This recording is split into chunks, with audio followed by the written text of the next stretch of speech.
As we continue our series on the growing church, this time round we look at the pastor's price. Whether we use pastor, minister, leader or whatever in our churches, we're looking this time at the price that has to be paid by the leadership of the church. First of all, we look at the point of assuming responsibility. To assume responsibility invites failure. Taking a stand on church growth is a bold thing to do because it's all about declaring goals. It's not just about saying our church is going to grow and we just leave it at that. It's about having a program, it's about being focused, it's about setting targets and goals and then working towards them. And of course, there will always be plenty of people just waiting for the opportunity to remind the minister, the leader, the pastor, etc. of their, inverted commas, failure should the church not make the goals that they have set out to reach. But the way that I see it is that if we aim for the stars and we only hit the top of the trees, well, at least we got off the ground. And the world is full of experts who are there from the comfort of their armchairs, ready to knock people down that are prepared to take a stand. Think of the world of football or soccer as it is to many folks around the globe. Just the other day I was watching an interview program, and one of our lower league managers who didn't even do anything there and got the sack at a lower league club was on television giving one of our top Premiership managers some advice, telling him who he should buy, what tactics he should use and all that sort of thing. And I did smile to myself because here was someone who failed in the lower leagues and yet he's telling a successful Premiership manager how he should do it. And the world is full of these so-called, perhaps we could say so-called experts who love to tell other people what to do and also to point out where they go wrong.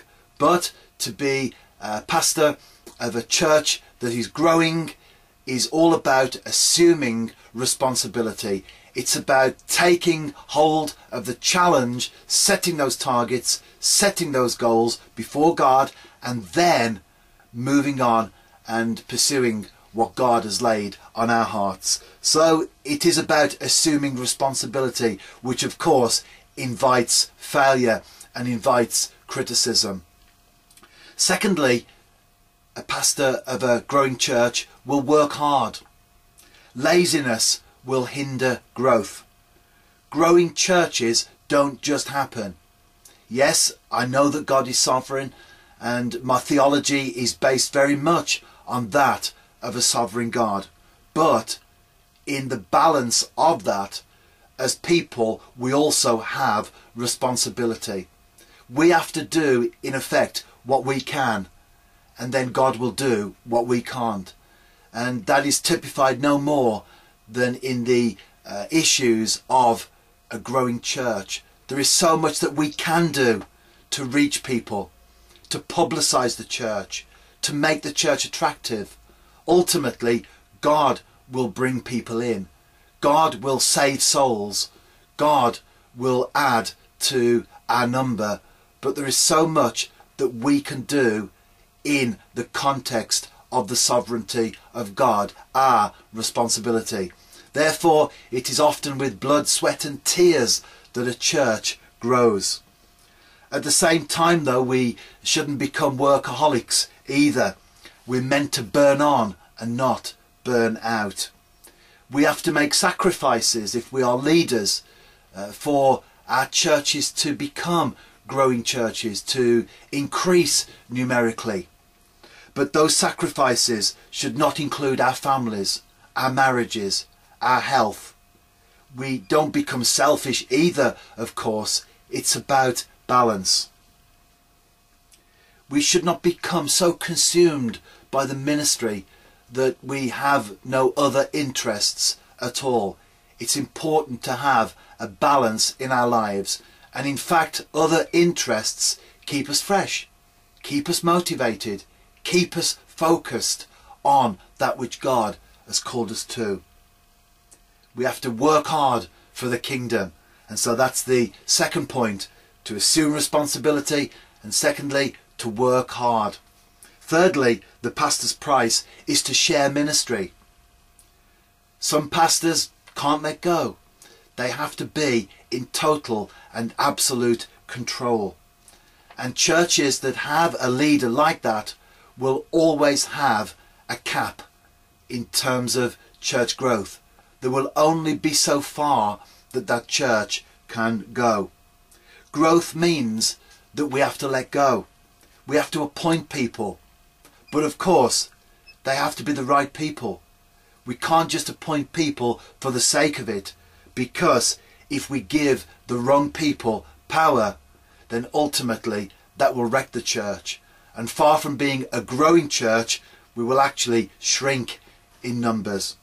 So they have to be the right people, but then when we've got the right people, we appoint them and let them go into what God has called them to do. If we're faithful in the small things, then God can trust us in the big things. And those are the sort of people that we should be looking for in our churches. People who are faithful in things like putting chairs out, washing up, tidying away, opening the church, locking the church, maybe cleaning the car park or some other task that many people would not consider spiritual, because God looks at our heart. And if we can be faithful in those sort of things, then there's every chance that we're going to be faithful in the big things. But if we aren't faithful in those things, then there's no chance at all that we will be faithful in big things. And although I use small and big in that context, in reality, everything is about serving God. And we do what we do because it's all about the kingdom. And so we need to look for the right people. We can only share ministry with same goal workers. A story was once told, probably not a true story, a modern day parable I guess, but a story was once told of a pastor, and he was with a group of other leaders. They were talking, and they were talking about workers in the church.